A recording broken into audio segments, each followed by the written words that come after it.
Bienvenue dans la saison 5 de Voir en 2100. Un podcast pour comprendre le présent et pour imaginer la société en 2100.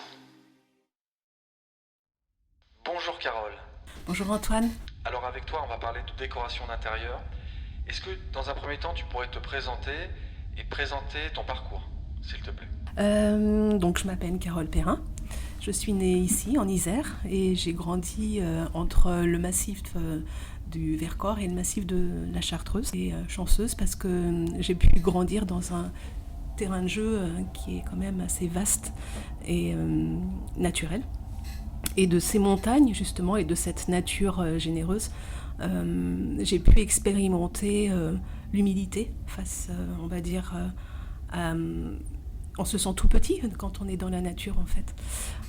Et puis ça a aussi attisé mon esprit de curiosité. Et du coup, en fait, si tu veux, cette curiosité, c'est mon moteur en fait. La curiosité, c'est ce qui me fait avancer et qui me fait dépasser ma timidité parfois. Et qui me fait m'intéresser aux autres. Donc moi, de toute petite, j'ai été attirée par tout ce qui était l'histoire, la géographie. Et un petit peu aussi la philosophie, tu sais, les grands principes de savoir ce qu'on fait sur Terre finalement, en fait. Quelle est la finalité de notre existence. Et donc j'ai commencé par faire des études littéraires. Et puis mon envie d'ailleurs, en fait, mon envie de voyage m'a porté sur des métiers où je pouvais voyager à la fois physiquement, mais aussi derrière un bureau. Et c'est pour ça que je me suis formée au commerce international et que j'ai exercé un métier dans le transport maritime pendant plus de 25 ans. Et puis un jour, j'ai eu besoin, en fait, tu sens comme un besoin impérieux, en fait. Tu sais que tu ne pourras pas y échapper et que ça s'impose comme ça à toi. Et du coup, j'avais très très envie de travailler de mes mains. Mais cette envie-là, en fait, elle était là depuis toute petite, en fait. Mais à l'époque où moi j'ai grandi, il fallait passer le bac à tout prix. Donc voilà.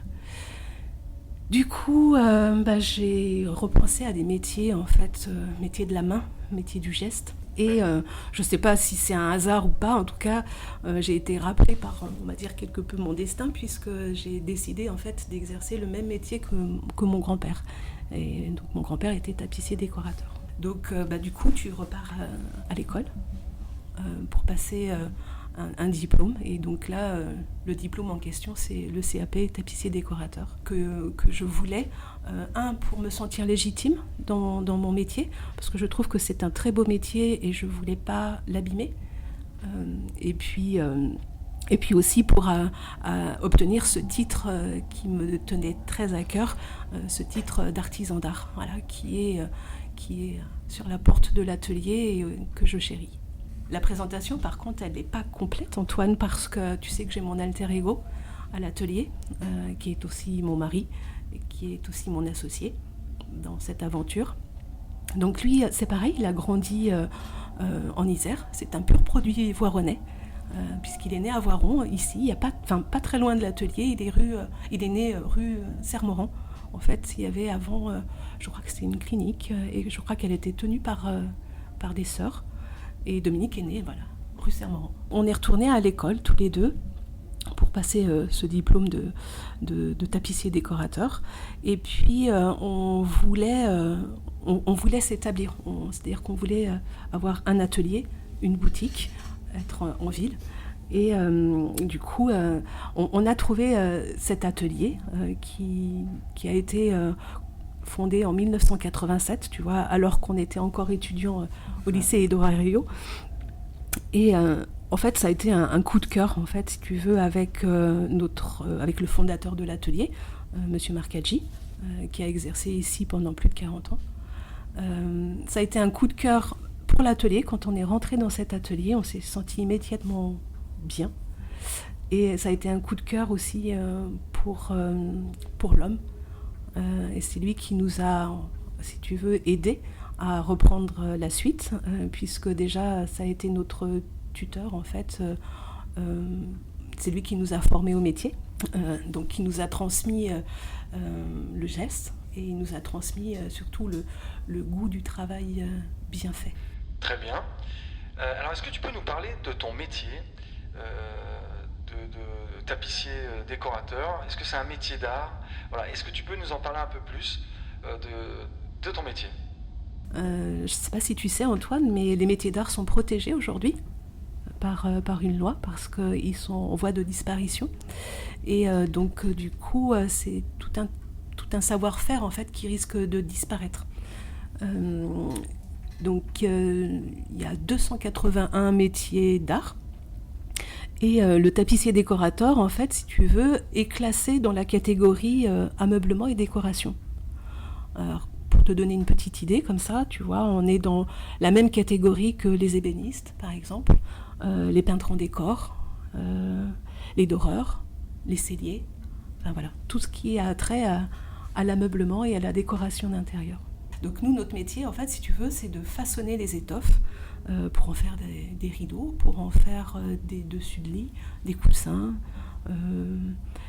C'est aussi de refaire des garnitures de sièges, de couvrir de tissus d'ameublement. Enfin, voilà, c'est tout ce qui a trait de près ou de loin au tissu dans un intérieur comme dans un extérieur en fait. D'accord. On va faire un peu d'histoire, Carole, si tu veux bien. On va parler d'histoire, histoire de l'art ou histoire des styles, je sais pas. Tu vas nous dire, peut-être histoire des styles. À savoir faire un peu d'histoire et un peu remonter sur les derniers siècles. Les grands courants de la décoration d'intérieur, des styles, qu'il y a eu peut-être depuis 200 ans, 300 ans, je sais pas. Alors je vais te laisser gérer cette description de l'histoire des styles. Alors je sais pas, essaye peut-être d'être brève, parce que effectivement c'est extrêmement intéressant. Je sais que tu es passionné aussi par ça. Alors est-ce que tu peux nous donner des indications et nous parler un peu de ça jusqu'à aujourd'hui, s'il te plaît? Pour parler de décoration et de style, il faut bien faire la différence entre l'histoire de l'art et la décoration d'intérieur. L'histoire de l'art, c'est l'histoire des arts majeurs. Et dans les arts majeurs, tu as l'architecture, la sculpture, la peinture, la littérature, la musique. La décoration, elle fait partie des arts mineurs. Et ce qui va expliquer son histoire, c'est l'histoire des styles. Et l'histoire des styles, en fait, c'est le reflet d'une société. Donc à la fois une société, le régime sous lequel elle a évolué, et puis quel homme a mis son empreinte, en fait, si tu veux, sur cette période-là. Hein. Alors on parle souvent, que l'histoire des styles est reliée à des rois. Hein. Mais là, je m'insurge. Parce que, alors c'est vrai qu'il y a des rois qui ont marqué de leur empreinte, hein, Louis XIII ou Louis XIV. Forcément, ce sont des rois qui ont marqué leur époque. Mais les styles sont plutôt, on va dire, attribués soit aux reines, soit à des favorites, aux favorites des rois, en fait. Voilà. Donc on parle par exemple du style Louis XVI, on devrait plutôt dire le style Marie-Antoinette. Ce qu'il faut savoir aussi à cette époque-là, c'est que le confort, en fait, et la décoration sont réservés à une élite, généralement aux rois et aux reines. Il y a Louis XIII qui va marquer son époque parce que c'est lui qui va commencer à structurer l'artisanat. Il va créer les corporations. Et les corporations, elles vont être ultra codifiées. C'est-à-dire que, par exemple, dans la filière bois, tu ne vas pas avoir quelqu'un qui va faire un meuble de bout en bout. Tu vas avoir Louis XIV qui va marquer l'histoire des styles de façon permanente, du fait déjà de la longueur de son règne et du génie de l'homme. Voilà. C'était un amoureux des arts. Et lui, en fait, ce qu'il va faire, c'est qu'il va continuer ce que son père avait commencé, c'est-à-dire qu'il va créer les manufactures royales. Donc lui, il va tout passer, en fait, si tu veux, les artisans ne pourront rien faire sans son aval. C'est le style Louis XIV Et lui, on va dire, l'architecture, c'est le classicisme. Et son inspiration, c'est l'Antiquité. Et en fait, si tu veux, l'Antiquité en fait, va inspirer tout un tas de styles. La Renaissance est inspirée de l'Antiquité, Louis XIV s'est inspiré de l'Antiquité, Napoléon s'est inspiré de l'Antiquité. Donc tu vois, cette période-là a marqué, les esprits, et encore aujourd'hui, ça a encore des répercussions. Ouais. Donc pour en revenir à Louis XIV, en fait, celui, c'est l'asymétrie. Le classicisme, c'est ultra symétrique, c'est magnifique, c'est grandiose. En fait, si tu veux, Louis XIV, lui, il se sert de la décoration comme de l'exercice de son pouvoir. Voilà. Il veut impressionner. Enfin voilà, c'était la grandeur de la France et à travers la grandeur de la France, la grandeur de Louis XIV. Donc c'est le roi soleil et forcément son emblème c'est forcément le soleil. Si tu as eu la chance de visiter Versailles, que ce soit les jardins qui sont magnifiques ou que ce soit à l'intérieur, c'est juste un régal pour les yeux. Et en fait, Louis XIV a eu l'intelligence de s'entourer de gens brillants pour l'accompagner dans cette mégalomanie, je dirais presque, hein, parce que c'est vraiment la culture de soi pour soi, quoi. Donc après, si tu veux, Louis XV et Louis XVI, les lignes s'arrondissent un petit peu, tu vois, c'est avec Louis XVI, c'est le rococo. Donc t'as plein de volutes, les meubles s'arrondissent. Par exemple, alors ce qui est marquant de la période Louis XV, c'est que la vie à la cour, c'est la vie de salon. Donc on s'amuse, on vit beaucoup assis, et du coup est inventé le petit cabriolet Louis XV. Donc c'est une petite chaise en fait, si tu veux, qui a le dossier arrondi et qui englobe ton dos et quand tu es assis, tu es maintenu en fait, et tu es maintenu en position de confort. Et donc voilà, c'est vraiment le reflet d'une époque en fait. Par exemple, Louis XV en fait, son credo c'est l'asymétrie. Il a voulu, peut-être aller à l'opposé de son arrière-grand-père et voilà, c'est des décors asymétriques et l'ornement le plus vu en fait c'est la coquille en fait, comme une coquille Saint-Jacques, et qui est amenée à son paroxysme, qui est ce qu'on appelle une coquille un peu déchirée en fait. Il casse carrément le classicisme. On va vraiment dans le rococo, quelque chose de très voluptueux en fait, un peu à l'image de la société frivole de cette époque. Louis XVI, donc c'est vraiment l'empreinte de Marie-Antoinette, parce que Louis XVI, lui, était un féru de musique, et la décoration ou les arts décoratifs lui passaient bien au-dessus, quoi. Alors que Marie-Antoinette, elle, c'était vraiment son credo. Et là, on passe aux couleurs pastel, on passe aux petits rubans, on passe aux dés qui sont ornés de rosaces, tu vois, de roses. C'est vraiment, par exemple, je veux dire, aujourd'hui encore, le Mobilier National a des mètres de tissu commandés de Louis XIV, commandés par Marie-Antoinette et par Napoléon. Ils ont fait des commandes qui n'ont pas eu le temps d'utiliser en fait. Les styles en fait ne s'arrêtent pas, le style Louis XIV ne s'est pas arrêté avec la mort de Louis XIV, et ça n'a pas commencé avec le règne de Louis XV. Si tu veux, tu as une espèce de transition où à la fin des styles tu commences déjà à voir le précédent, et des fois tu as des meubles qui sont hybrides, qui ont par exemple le bas Louis XIV et le haut Louis XV, tu vois, ou l'inverse, et c'est là la subtilité et la difficulté de dater ou d'attribuer un style. En fait, tu as les formes, tu as les ornements, tu as les matériaux, tu as les finitions. C'est un tout.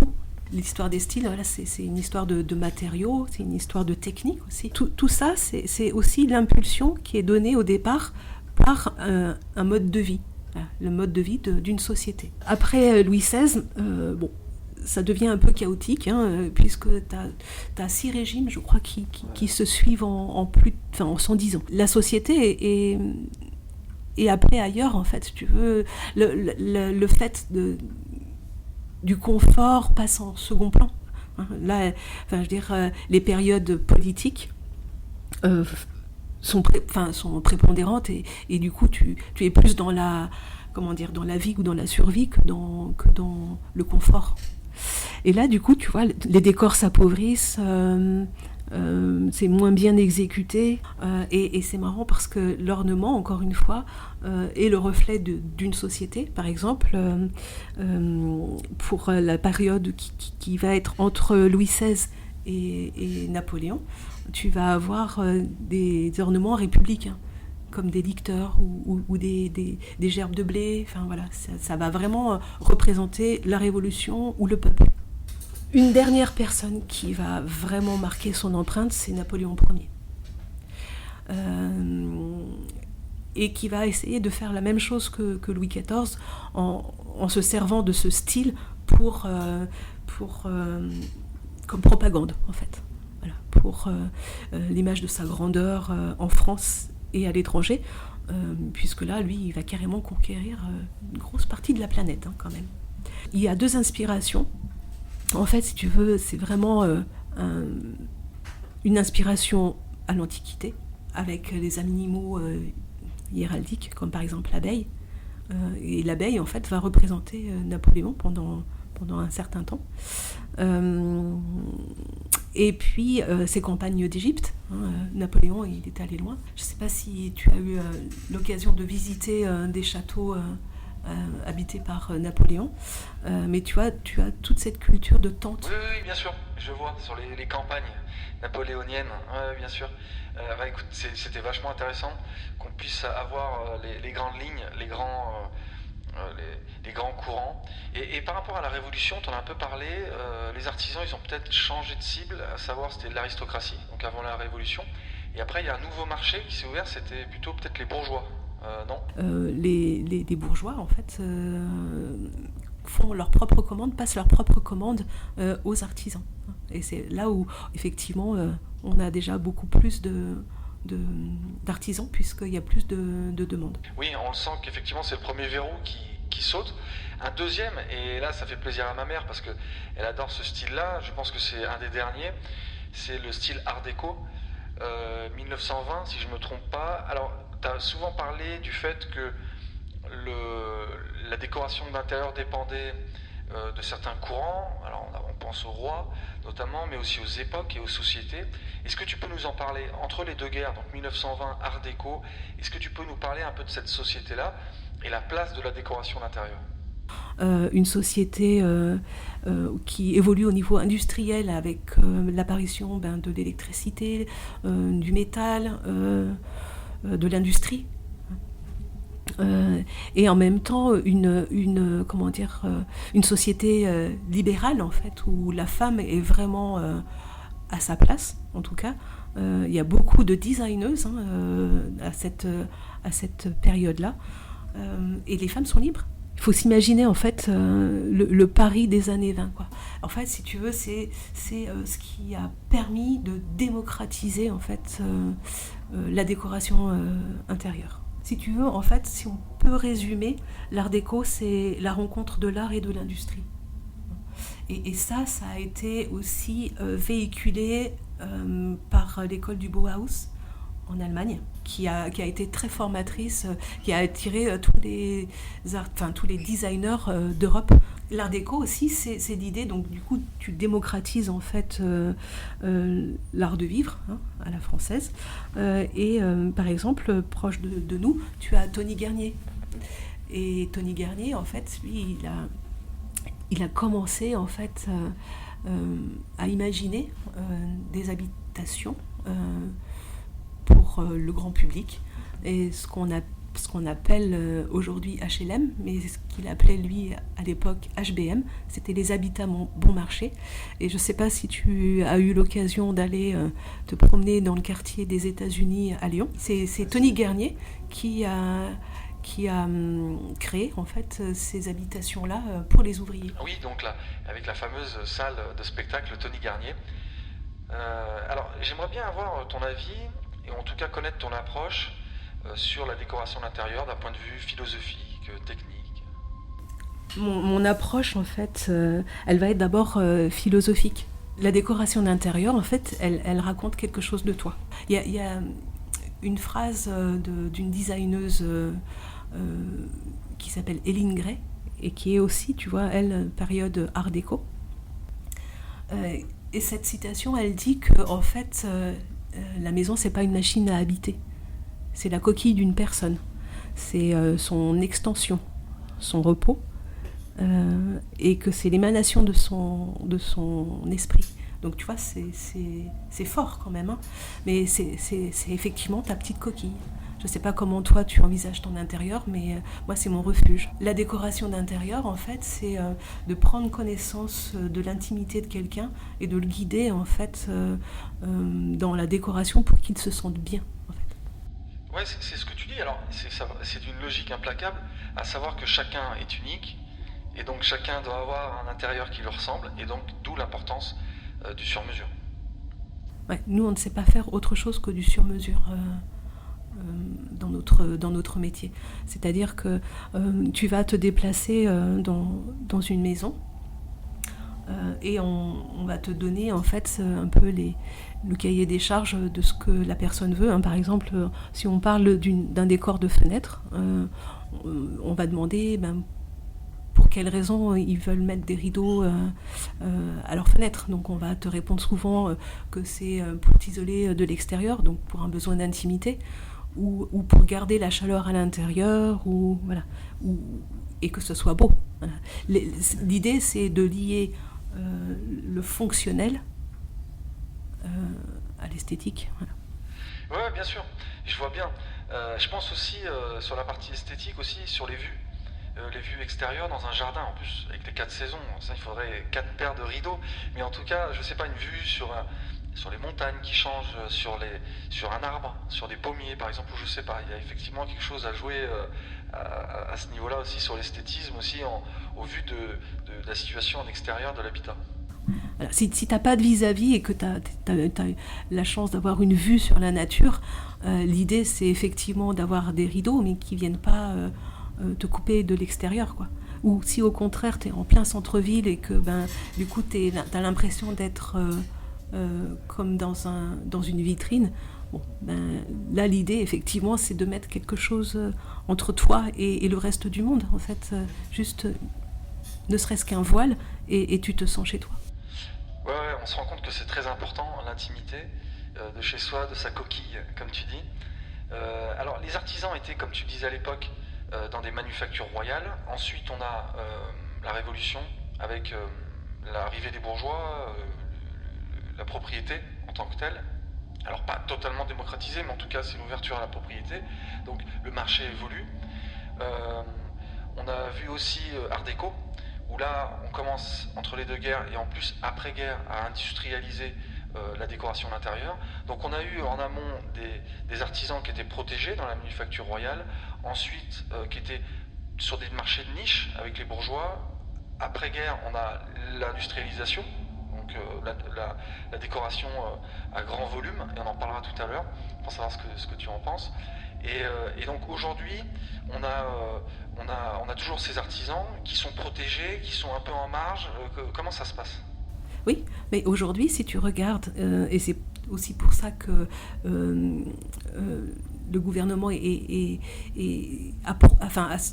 a senti qu'il fallait protéger ces métiers d'art, c'est qu'à un moment donné, aujourd'hui, les artisans représentent une grosse partie des actifs. Et même si on n'est pas nombreux dans nos petits ateliers, hein, généralement les artisans ils sont seuls ou en petites équipes, hein, généralement ils sont moins de 10, mais le tissu économique et comment dire, le chiffre d'affaires qu'il génère est important pour l'industrie française. Oui, vous êtes toujours présents, les artisans d'art, toujours présents. Et ça c'est important de le dire, c'est que vous êtes toujours présents en nombre, et après effectivement ça se traduit en chiffre d'affaires. À l'échelle nationale, mais vous êtes toujours présent. Et c'est bien de voir votre évolution là, depuis des siècles. Alors c'est vrai que par rapport à on va dire Louis XIV, Louis XV, Louis XVI, c'est sûr que le métier de tapissier décorateur a perdu de sa superbe. C'est sûr qu'aujourd'hui, par exemple, c'est souvent qu'on nous demande tapissier décorateur. Ah, mais ça existe encore. Mais on a toujours, enfin pour moi, je reste persuadée que c'est un métier d'avenir, parce que tu auras toujours besoin de confort, Antoine. Oui, c'est certain. Et là aussi où c'est important, c'est que, comme tu dis, par rapport au confort, le sur-mesure est important, et donc de ce fait-là, la technique et le savoir-faire est important. On va le voir tout à l'heure, je vais te poser même la question maintenant.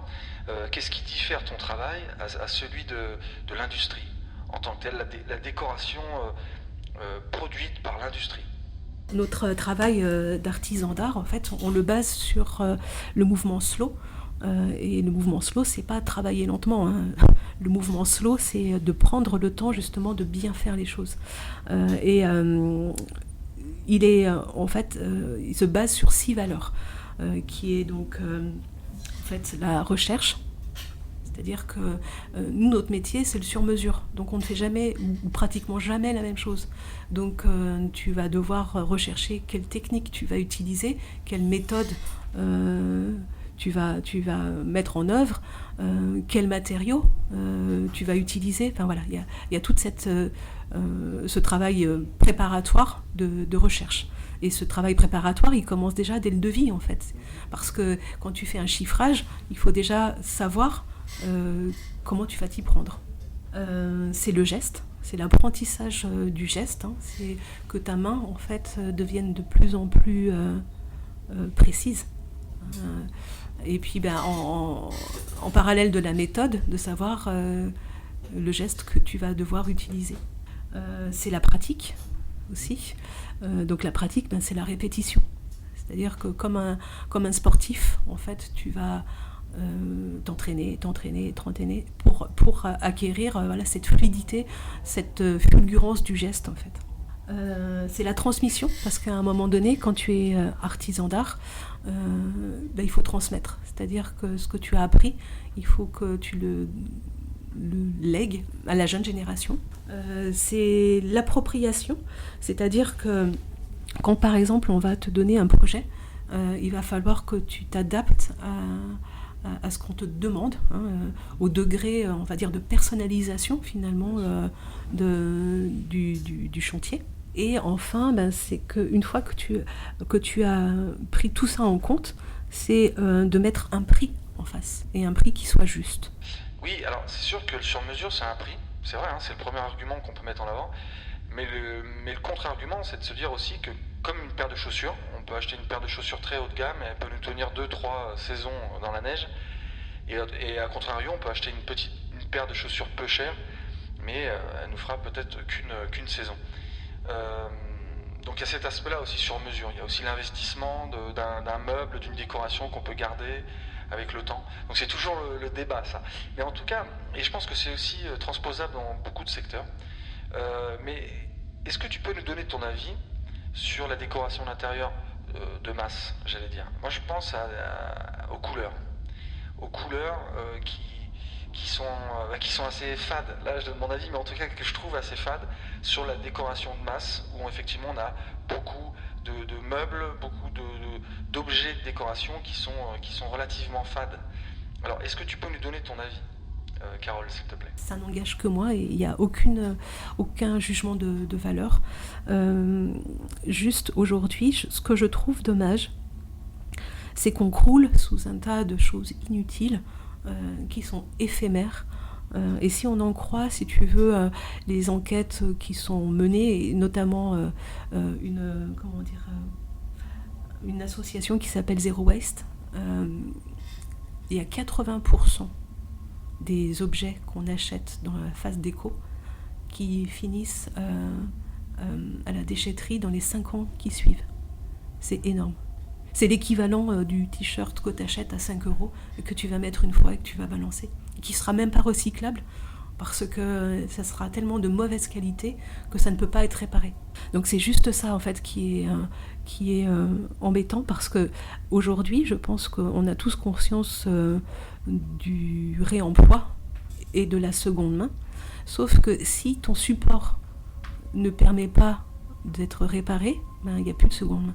Et aujourd'hui, si tu veux, pas les déchetteries, mais les ressourceries, pardon, elles ont ce problème-là, c'est que le mobilier arrive dans un tel état qu'il ne peut pas être revendu ou réparé. Donc, ça a un impact effectivement considérable, puisque il suffit d'aller dans les déchetteries pour voir un peu les tas d'ordures finalement qu'on génère. Je pense qu'il faut qu'on revienne à une consommation un peu plus modérée. On a peut-être se poser la question de savoir si on a besoin de toutes ces choses autour de nous. Je dirais que le premier aspect, c'est effectivement les matériaux de mauvaise qualité. Voilà.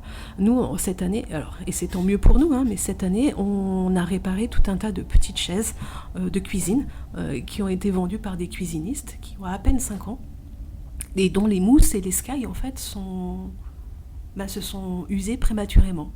Il suffit simplement en fait d'utiliser des mousses qui sont plus durables et de meilleure qualité, alors certes plus chères. Et pareil, ce qu'on préconise dans ces cas-là, c'est de peut-être pas réutiliser du sky. Alors c'est vrai que nous le sky c'est pas notre truc quoi, parce que au niveau des matériaux souples, la souplesse du sky est toute relative. Aujourd'hui, tu as des tissus qui sont un peu plus intelligents et qui sont traités contre les taches et dont l'aspect est déjà beaucoup plus confortable. Je sais pas si toi, en été, tu t'es déjà assis en short sur une chaise en sky. Et donc, nous, ce qu'on propose, c'est de mettre des tissus résistants. Oui, effectivement, parce qu'en plus du savoir-faire, il y a la qualité des matériaux qui est aussi importante. Alors, je pense au mobilier de mes grands-mères. Des belles commodes sculptées dans le bois, des choses qui sont belles ou pas, ça je sais pas, c'est chacun verra avec son goût. Mais on se rend compte, alors dis-nous, par rapport à l'industrialisation, la communication à la télévision, sur les réseaux sociaux, dans les bouquins, alors est-ce que c'est l'offre qui détermine la demande ou c'est la demande qui détermine l'offre ? La demande détermine l'offre et vice-versa. Donc là, en fait, si tu veux, puis ça a une image vieillotte. Tu sais, moi, il y a toute une génération de nos clients qui ont, je dirais, entre 60 et 70 ans. Quand ils viennent nous parler d'aspects modernes, qui veulent quelque chose de moderne, en fait, ça fait juste référence aux années 80. Et en fait, si tu veux, l'armoire de ta grand-mère, en fait, elle a une image vieillotte. Et cette génération-là, en fait, elle en veut plus. Elle veut de l'ultra-moderne, du mobilier des années 60, 70, 80. Aujourd'hui, plus personne ne veut de mobilier en bois, d'armoires cossues, avec des miroirs biseautés. Je veux dire, ça n'a plus de valeur, alors que aujourd'hui, on ne serait pas capable de les acheter neufs. C'est qu'aujourd'hui, tu vas acheter une armoire qui va te durer 2 fois moins, mais que tu vas payer au final 2 fois plus cher. C'est ça, en fait, si tu veux, c'est qu'aujourd'hui, tu achètes un prix. Voilà. Le t-shirt que tu vas acheter à 5 €, c'est que tu n'achètes pas le t-shirt parce qu'il te plaît. Tu achètes le t-shirt parce qu'il coûte 5 €. Et que dans l'immédiat, c'est ce que tu as besoin. Mais quand tu auras acheté 10 ou 100 t-shirts à 5 €, tu auras payé plus cher ces t-shirts-là que si tu en avais acheté 10 à 50. Le truc, c'est qu'en plus de ça, c'est que la plupart du temps, ils sont importés. Moi, je peux te en parler justement librement, puisque j'ai travaillé dans le transport international et que j'étais à un moment donné de mon parcours professionnel à la manœuvre, puisqu'on exportait des conteneurs sur le monde entier.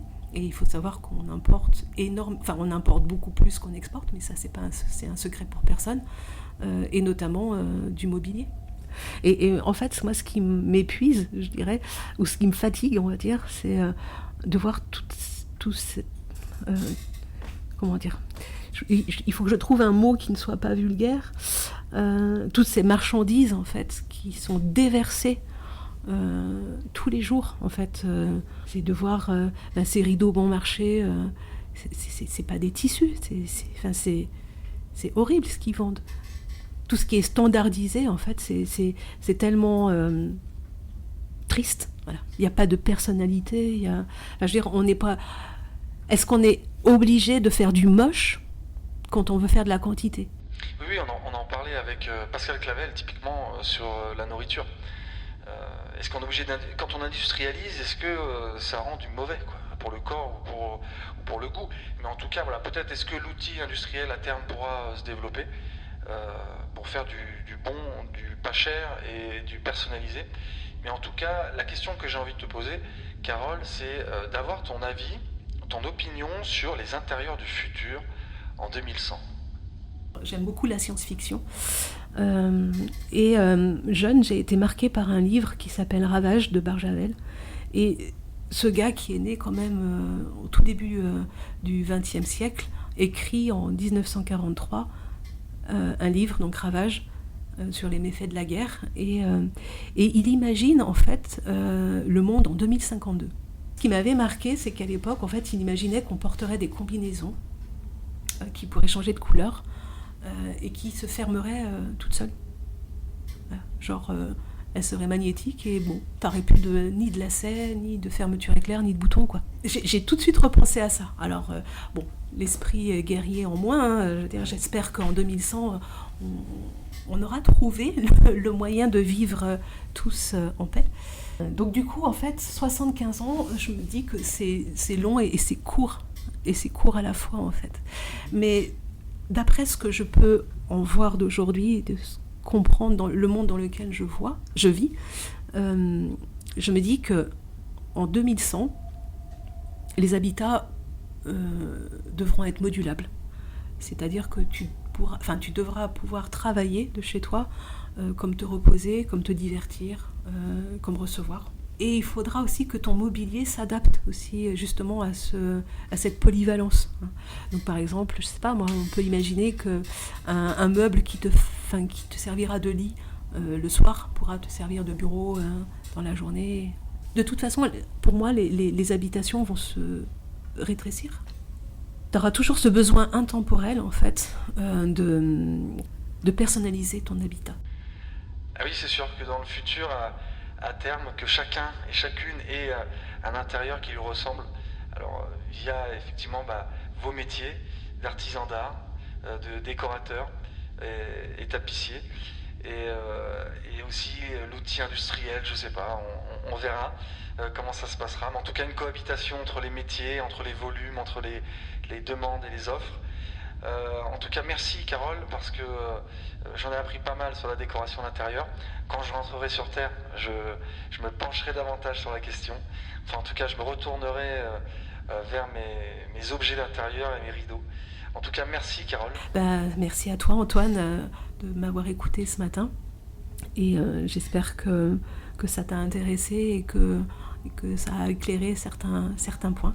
Voilà, je te remercie d'avoir mis notre métier en lumière aujourd'hui. Avec grand plaisir, Carole. À bientôt. Salut, Carole. Au revoir, Antoine.